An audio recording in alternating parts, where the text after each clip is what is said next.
Hello, it's your boy Davidoff. We are back 3 days in a row. We've done this now. UltraGear reviews. Episode 16, 17, and 18 is what I watched today.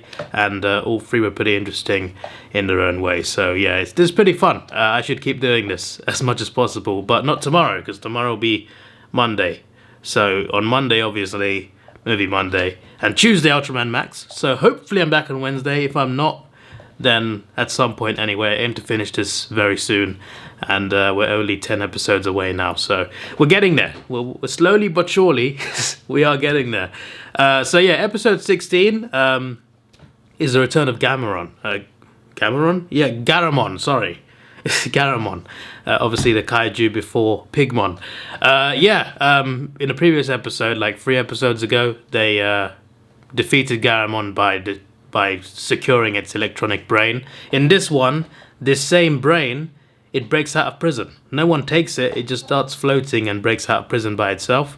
And eventually 2 Garamons are produced. So there's 2 Garamons threatening people's lives, and also a mastermind is Cicada Human. I do remember seeing Cicada in a few Ultraman shows, a few recent ones actually. There was one of them, there were Cicada and Blazer, right, in the Musician Henry episode. I think they were Cicada.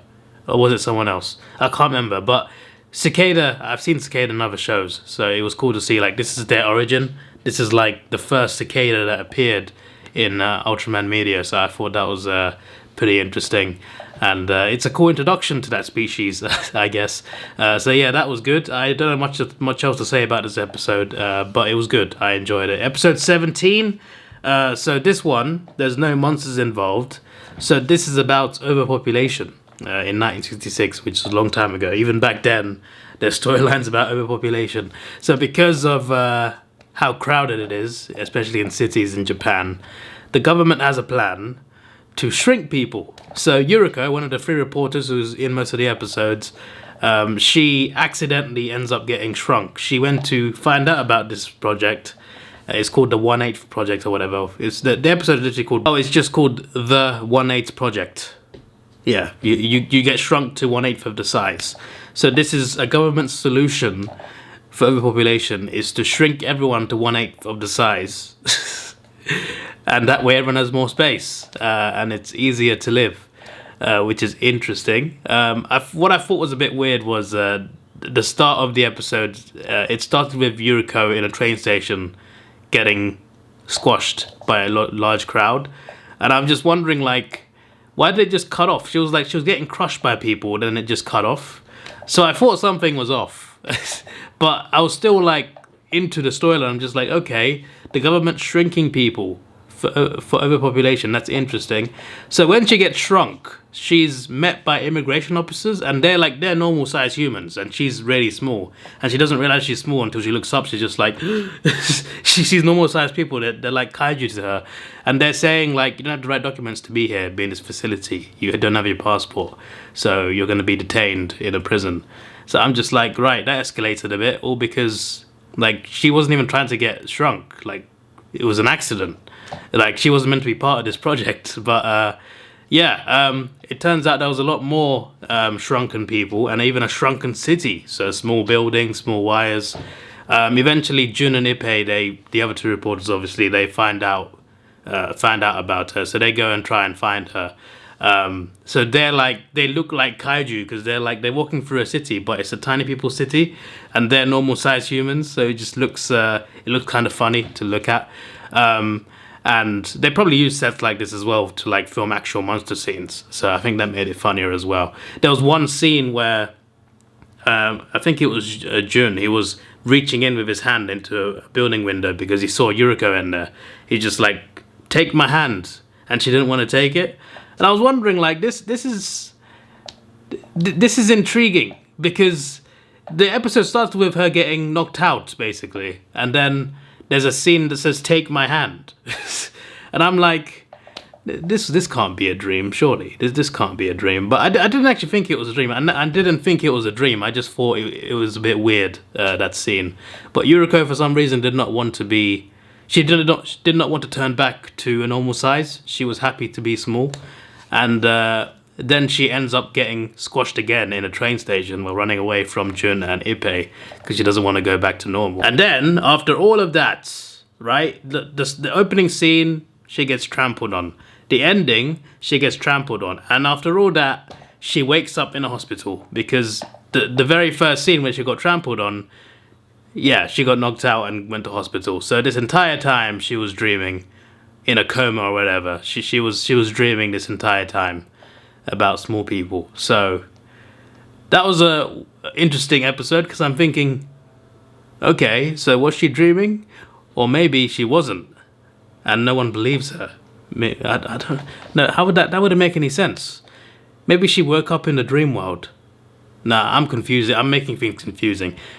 She was dreaming. She was dreaming. But I was really into that story. I'm just like, this is a very unique way to solve overpopulation by shrinking everyone. And then it's just a dream anyway. I was just curious about that context. But yeah, didn't need a monster at all. It was just about shrinking people. An episode like this could have fit into so many different shows. I'm surprised it's in the Ultraman universe, but it was pretty interesting. So I kind of liked it. So yeah, I think that was in terms of like storytelling, I think that was the best episode of the 3 that I watched just now. I don't know about the whole series though. The whole series, there's a few contenders, but I'm not sure. There's been a lot of good ones. I think every episode's been good in its own way.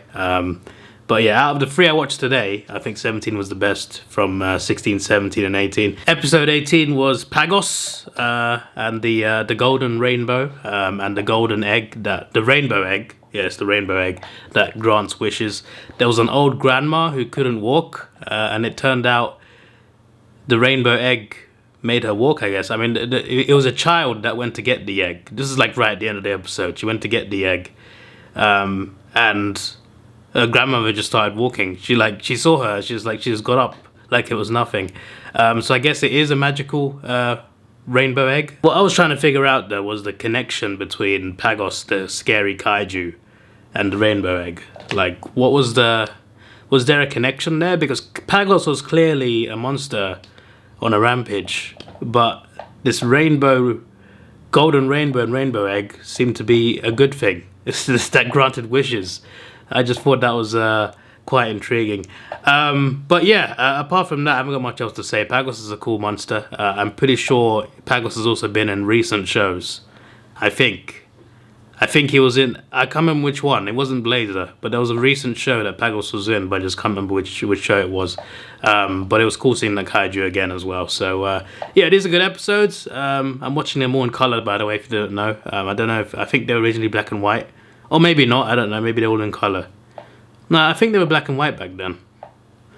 But regardless, I'm watching it on Davidoff's channel. So it's colorized, subtitles are all good. So yeah, tomorrow, well, not tomorrow actually. Next time I see you, I'll probably be reviewing episodes 19, 20, and 21. And then there'll be just 7 left. This is your boy Davidoff. Please like, share, subscribe. Thanks for watching. Have a good day and see you. Let's take it slow. Where you go, I go too. And if you hit the bottom, I'm going down with you. Let's take it slow. Who cares where we gotta be? You know you'll have a good time wherever